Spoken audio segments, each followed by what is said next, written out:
Evan Price sat in the small communications room of the orbital research station. The hum of the engines and the soft blinking of the console lights filled the space. He had spent long hours here, monitoring signals from deep space, but nothing had prepared him for what came next. A strange signal appeared on the screen, one unlike any usual cosmic noise or routine transmission. It carried a rhythm, almost like a voice trying to speak.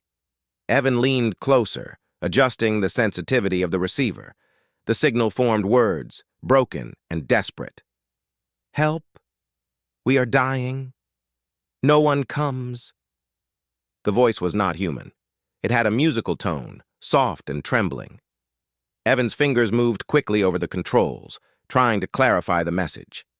It came from a distant star system far beyond the territories humans had explored. The language was alien, but somehow his translation software managed to make sense of the words. The message continued, telling of a planet under siege, a species called the Thalori, whose peaceful civilization had been shattered by a violent enemy known as the Varkon Swarm. Their fleets were destroyed, their cities burned, and their people hiding underground. The Thalori were desperate. They begged for help, hoping that some strong species would answer. Evan felt a chill run down his spine. He had read reports of alien life, even hostile life, but this was real, and it was close to helplessness. He immediately sent the signal to the United Earth Council, the governing body that made decisions about interstellar contact and defense. The council chamber was filled with voices, mostly calm, but some were nervous. Representatives from various human nations sat around a long oval table, each debating what to do. "We cannot risk war with an unknown species," said one delegate. "We barely understand our own solar system. This could be a trap." Another voice argued, "They are asking for help. We cannot just ignore them. If we do, they may die. And if one civilized species dies while we watch, what does that make us?" Evan watched from the observation deck as the council debated. He felt a mixture of fear and hope. Humans were not the strongest species in the galaxy, but there was something different about them. Something about surviving impossible conditions had been written into their DNA. People had lived on harsh worlds, endured deadly storms, toxic air, and planets where even the simplest life struggled. Humans were survivors, and they had a stubborn courage that many other species lacked. Finally, the council reached a decision. They would send a scouting team, a small force to assess the situation and determine if full support was possible. Captain Laura Briggs was chosen to lead the mission. She was a veteran officer, known for her calm in dangerous situations and her ability to make impossible plans work. Her second-in-command was Dylan Cole, a man with a sharp mind and an instinctive understanding of alien environments. When Laura received her orders, she studied the star maps carefully. The Thalori world was far from Earth, in a system untouched by human exploration. It was a planet covered in forests and seas, but its cities were gone, and the remnants of civilization were hidden in underground bunkers. Laura's team prepared for the journey with precision. Each member knew their role, from communications to reconnaissance to medical support. The trip through space was long and quiet. Evan stayed in contact with them, tracking their progress from the research station. The team moved in silence, their minds focused on the mission. When they finally approached the Thalori system, the first thing they saw was devastation. Entire cities had been destroyed. Smoke and debris floated into the upper atmosphere. The ground below was scarred by fire and explosions. Laura guided her ship down toward the planet cautiously. The Thalori had not yet seen humans, and their reaction was unknown.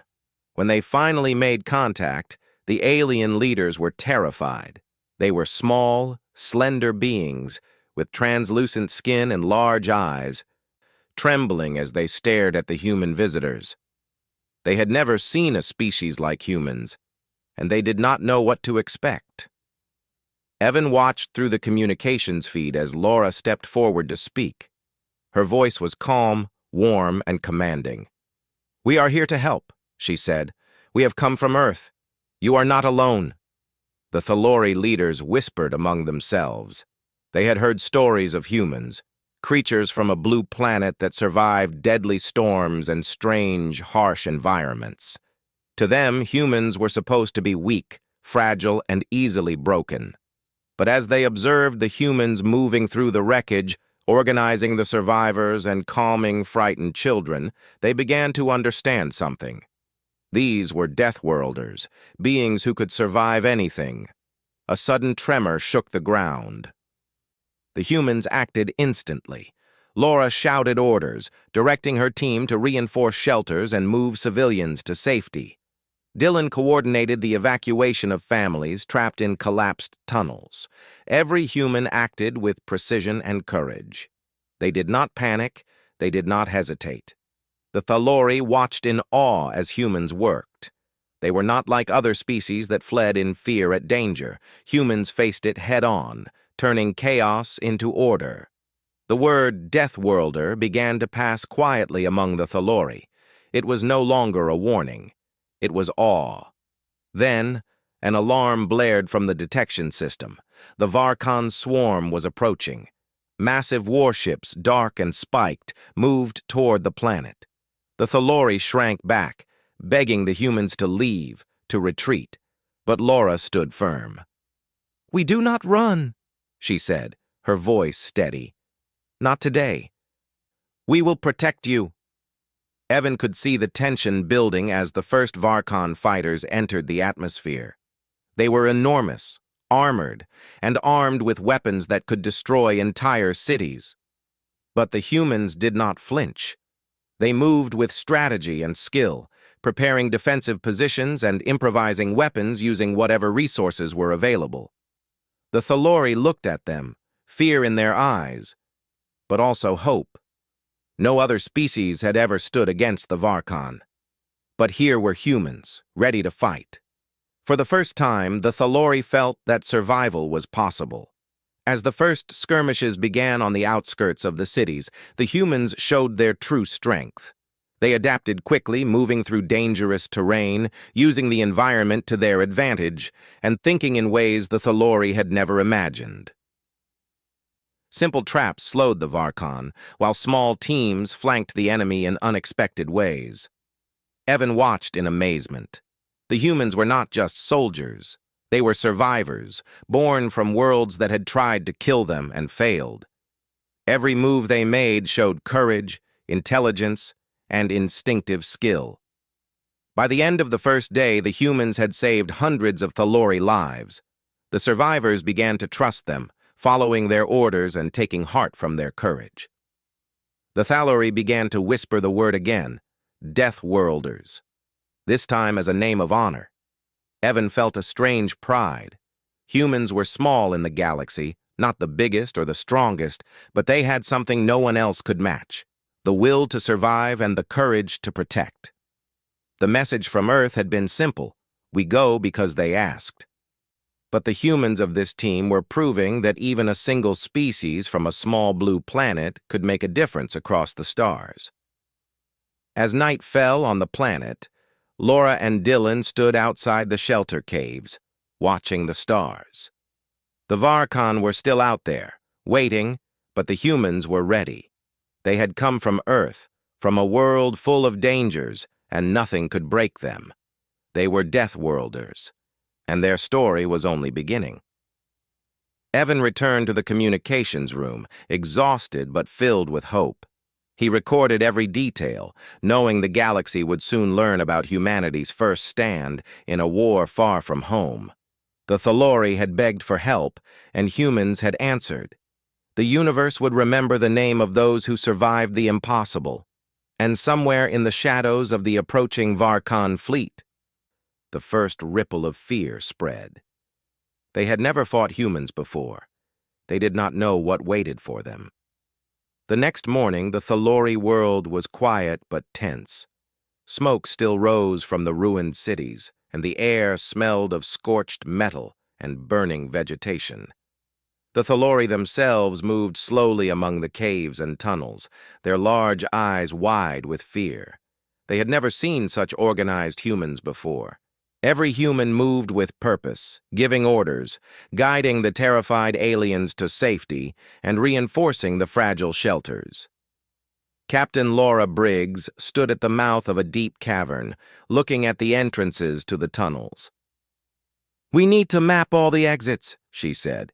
"If the Varkan try to break in, we need to know every route to move civilians quickly." Dylan Cole, her second-in-command, nodded and handed her a small device. It scanned the walls and the earth, giving a simple map of the underground complex. The Thalori leaders gathered near Laura. They were small, slender creatures with shimmering skin that reflected the dim light. Their eyes were huge and watery with fear. "Why do you not hide?" one of them asked, a trembling voice barely above a whisper. "Other species would run. You could die." Laura shook her head. "We do not run. You asked for help. We will give it. That is enough reason to stand." Dylan added quietly, "We are from a harsh world. We survive. That is how we live.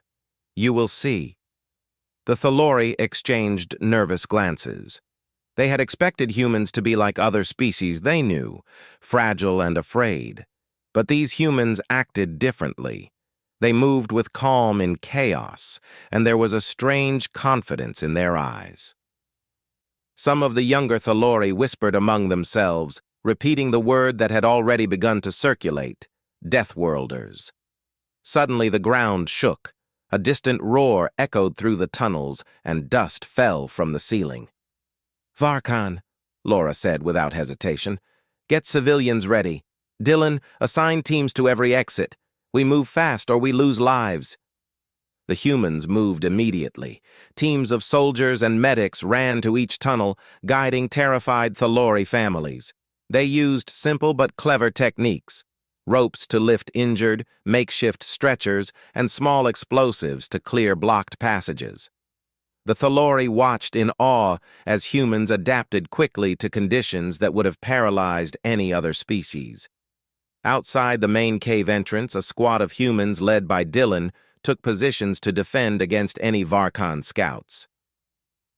They had no heavy weapons, only what they could carry, but they set up traps, sharpened stakes, and tripwires in clever formations. "They will think they can rush us," Dylan said. "We will make them regret it." Hours passed in tense silence. Then a low growl and the sound of metal scraping against rock filled the air. The Varkan had arrived. A small scouting force emerged from the forest above, moving toward the human positions. They were huge creatures, taller than any human, with dark armored bodies and sharp, jagged weapons. The Thalori gasped and moved back into the shadows, unsure if they should run or hide. Laura stepped forward, her voice calm but strong. "Do not panic. We fight smart. Remember, we survive in places others cannot. We are human. We are Deathworlders." The first Varkan reached the traps. They snarled and stomped forward, confident they would crush any defense.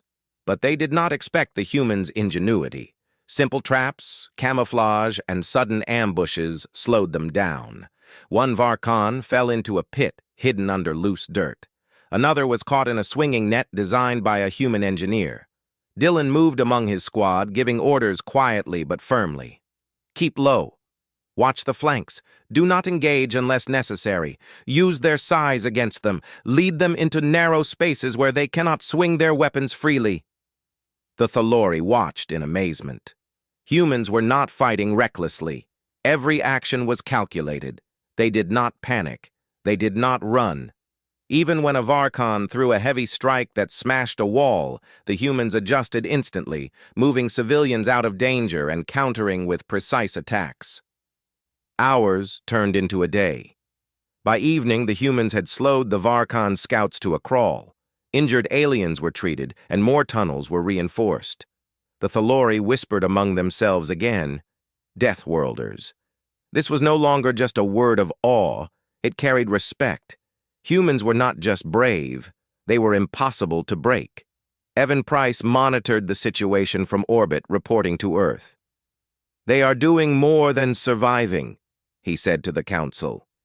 "They are teaching the Thalori what it means to fight, to endure. They are changing this planet's future." In the underground command room, Laura and Dylan gathered the human team. "The Varkhan will return in greater numbers," Laura said. "They will think they can crush us with sheer size. They are wrong. We use what we know: speed, traps, terrain, and our wits. We protect these people, no matter the cost." One of the younger soldiers, Alex Carter, spoke up. "They are huge. I've never fought anything like them. Are we ready?" Laura looked at him and smiled slightly. "We are ready. We have survived worse. This is just another day for a human on a death world." As the night fell, the humans and Thalori took turns keeping watch. Fires were small but managed, tunnels were patrolled, and civilians were reassured. The Thalori slowly began to trust humans, following their instructions without hesitation. For the first time, the aliens felt hope. Suddenly, a loud crash echoed through the tunnels. A Varkhan had broken through an outer cave. Humans responded instantly. Laura and Dylan led a small team to intercept it. Using their knowledge of narrow spaces and clever traps, they forced the creature into a tight tunnel where it could not move freely. With coordinated attacks, they subdued it without endangering the Thalori. The aliens gasped. They had never seen a species use intelligence over sheer strength in combat before. "They are unstoppable," one whispered. Another added, "They are from a death world. That is why."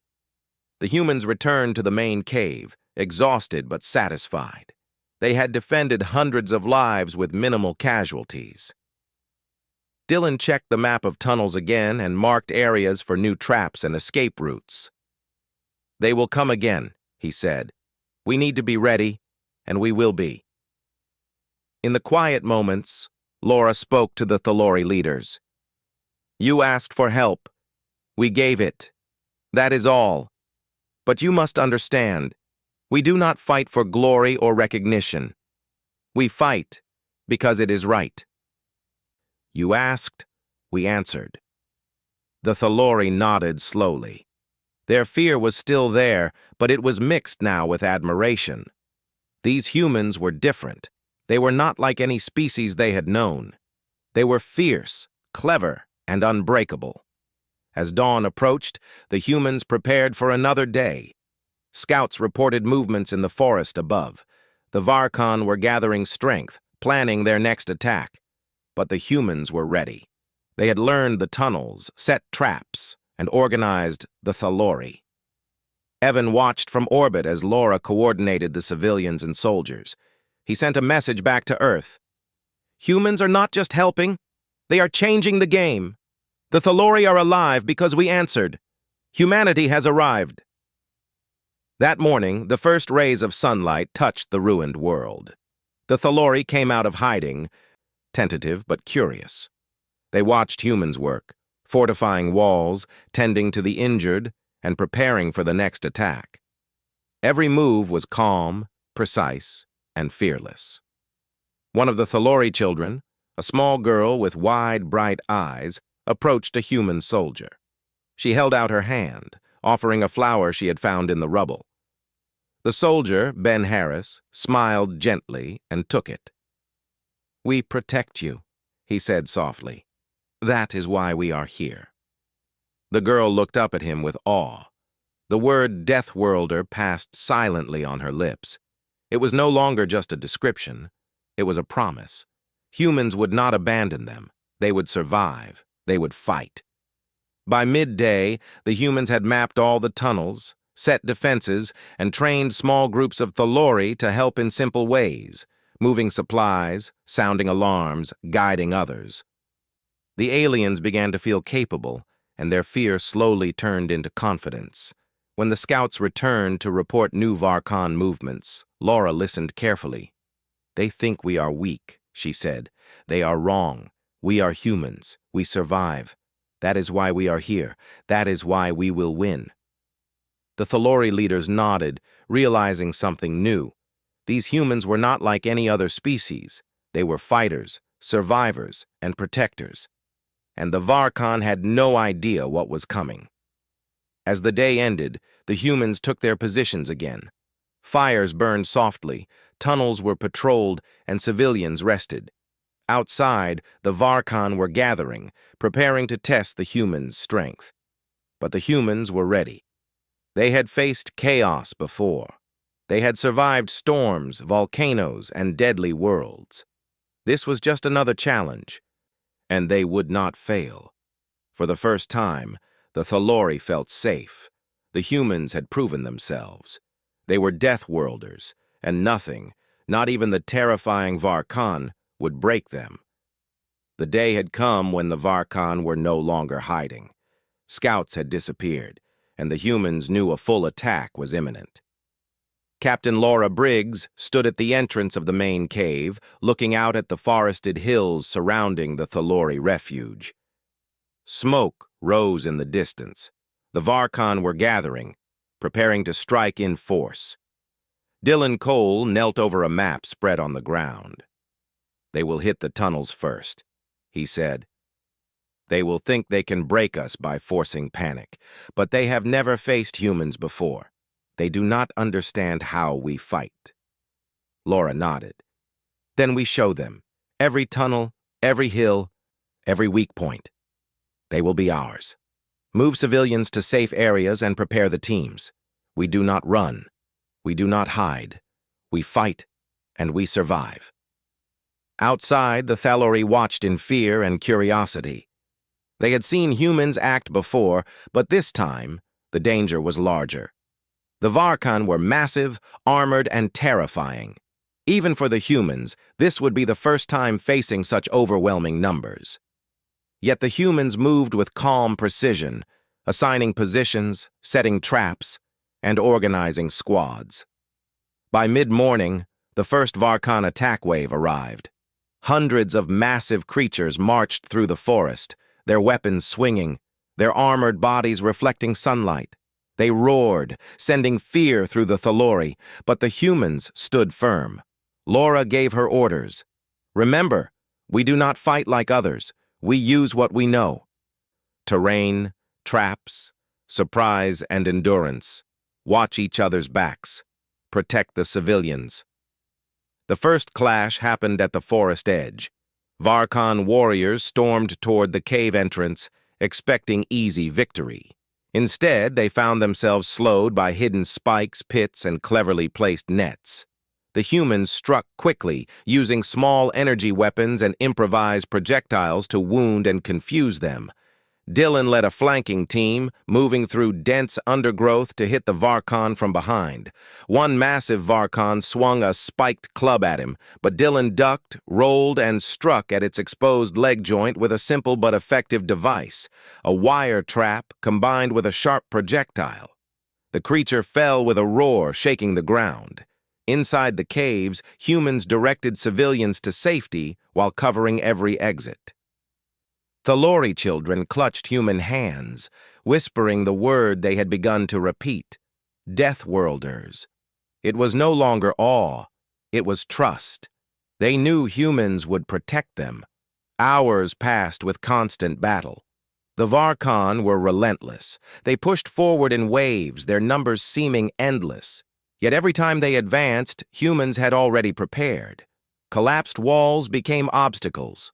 Traps were triggered at the right moment, and small squads used guerrilla tactics that the Varkhan could not predict. One human squad, led by Alex Carter, took control of a narrow tunnel where the Varkhan attempted to push through. Using leverage from the tunnel walls, they toppled one massive warrior into a pit and trapped another with a swinging log. It was simple, unglamorous, and effective. Every move displayed the ingenuity of a species born on a death world. The Thalori were stunned. They had never imagined such courage and cleverness. "They are impossible to stop," whispered one elder. Another nodded. "These humans, They are not like us, not like any other species. They are Deathworlders. As the sun began to set, the humans had slowed the Varkon advance but had not stopped it. Laura gathered her teams for a short break, checking on the wounded and reinforcing weak points. Dylan reported that the Varkon were reorganizing for a larger push at night. "They are learning," he said quietly. "But they are still slow. We know the tunnels. We know the terrain. They do not." Night fell, and the forest and caves were shrouded in darkness. The Varkon attacked again, this time with more cunning. They sent smaller squads to flank and confuse the humans, attempting to divide their forces. But the humans adapted instantly, setting decoy paths, using fires and reflective surfaces to mislead the enemy, and creating noise to mask their movements. Laura led a strike team into one of the flanking positions. Moving silently, they cut off the Varkon squad, forcing them into a narrow canyon where the humans could strike from above and below. Using gravity and momentum, they rolled rocks and logs with perfect timing. The Varkon were strong, but the humans' coordination was stronger. Inside the main cave, Dylan coordinated emergency evacuations, moving injured Thalori to inner shelters while guiding soldiers to counterattack points. He shouted orders, but his voice never carried panic. Every action was precise. Even when a small group of Varkon broke into the cave, they were trapped by hidden pitfalls and sharp barricades.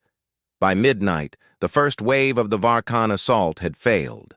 Many of their warriors lay injured or trapped, unable to move without help. Humans and Thalori cautiously came out to see the results. Hundreds of lives had been saved that day. The Thalori whispered again, "Deathworlders." Evan Price watched from orbit, unable to stop himself from feeling pride. Humanity had arrived on this distant world and proven that they were not ordinary. They were born to survive, to adapt, and to protect. It was not strength alone, it was intelligence, courage, and unbreakable determination. Laura and Dylan gathered their team for a short rest. They knew this was only the beginning. "They will come again," Laura said softly. "And we will be ready." Dylan nodded. "We fight tonight because we know we will fight again tomorrow, but we survive. That is what we do." In the early hours, a Thalori envoy approached. It was a small, fragile-looking female with silver-blue skin and large eyes filled with curiosity. "You... humans? You are... different," she said slowly. "No one survives like this. You are Deathworlders. You are... protectors." Laura shook her head. "We are just humans. We survive because we must. We protect because we can. That is all." The Thalori watched the humans work, heal, and fight. They had seen something extraordinary. Humans were small, fragile-looking, and yet they moved through danger with confidence and skill. They did not break. They did not run. They adapted and overcame. By dawn, the humans had prepared for another attack. They set new traps, reinforced weak tunnels, and trained small groups of Thalori to assist in simple ways, moving supplies, sounding alarms, and guiding others. The aliens began to feel capable, no longer entirely dependent on humans, but still in awe of their strength. The next Varkon wave came with force. The humans met them at the tunnels and forest edge, with everything they had learned from the previous battle. They used every trick the harsh world of Earth had taught them. Simple tools, terrain knowledge, and instinctive reactions made them unstoppable. Each Varkon they faced fell to clever strategies rather than sheer force. The Thalori began to fight alongside humans in small ways, guided by their protectors. Even small actions like closing a gate or warning of an approaching Varkon group saved lives. Humans encouraged them. Not because they needed help, but because they understood that everyone capable of action should act. By evening, the battle had turned. The Varkhan were retreating, surprised by the humans' adaptability. They had never faced a species that could survive impossible conditions and use simple tools and tactics with such effectiveness. The Thalori watched in awe, calling humans Deathworlders over and over. Laura and Dylan walked among the survivors, checking on injuries and making sure the civilians were safe. "We will fight as long as we must," Laura said quietly. "We protect those who cannot protect themselves. That is why we are here." Dylan added, "And we survive, no matter what comes next." Evan Price recorded every detail from orbit. He knew this would change humanity's place in the galaxy. The humans had not only saved the Thalori, they had shown what it meant to be a species that could endure anything, a species that could face impossible odds and still win. By nightfall, the forest was quiet again. Fires burned low, tunnels were patrolled, and the injured were treated. Humans rested briefly, ready for the next day, knowing the Varkhan would not give up easily. But the first major battle had proven something. No matter the enemy, no matter the numbers, humans could endure, adapt, and protect. The Thalori slowly emerged from hiding. They moved among humans with trust and admiration. One young Thalori boy ran to Alex Carter, holding a small broken toy he had found. "You saved us," he whispered. "You are strong. You are Deathworlders." Alex smiled and nodded. "We protect you," he said. "That is what we do." Laura looked at the stars through a narrow opening in the cave ceiling. "They will return," she said softly. "But we are ready.